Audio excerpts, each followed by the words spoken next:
We're going to make Korean stir-fry glass noodles japchae today. First, prepare noodles. We're going to leave the glass noodles in cold water for 1 hour. You can buy this from Korean grocery store or you can buy from Amazon as well. I'm going to use wood ear mushrooms today because I love the texture of these crunchy mushrooms, but you can use any other mushrooms that you like. If you use wood ear mushrooms, leave them in cold water for 30 minutes to soften them. Cook Korean spinach in boiling hot water with a pinch of salt for very short time, like 7 to 8 seconds. Immediately take them out and rinse them in cold water and squeeze all excess water out. We're going to season with a little bit of salt and garlic, sesame oil, and leave this on the side for now.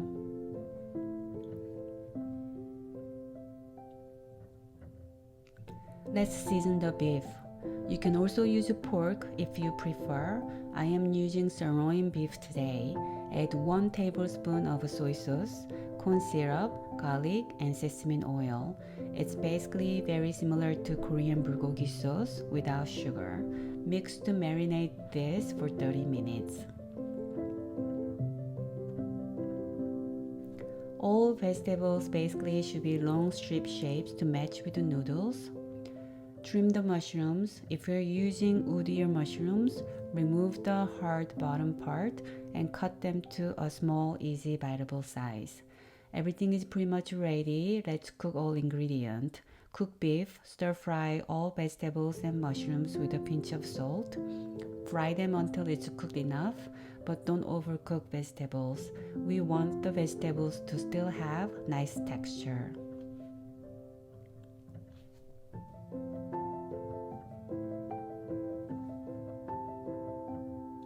Let's check if noodles are ready. If noodles can be vented very easily like this, it means it's ready to be cooked.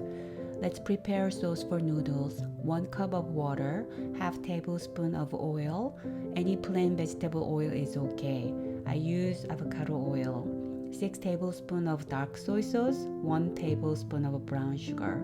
Boil the sauce first and add noodles and boil 3 to 4 minutes more until the noodles becomes nice brown.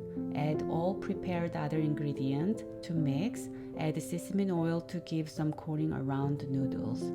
You can garnish this with sesame seeds if you like. This recipe will give the perfect chewy noodle texture. The noodle will not break. I hope you try. Thank you for watching.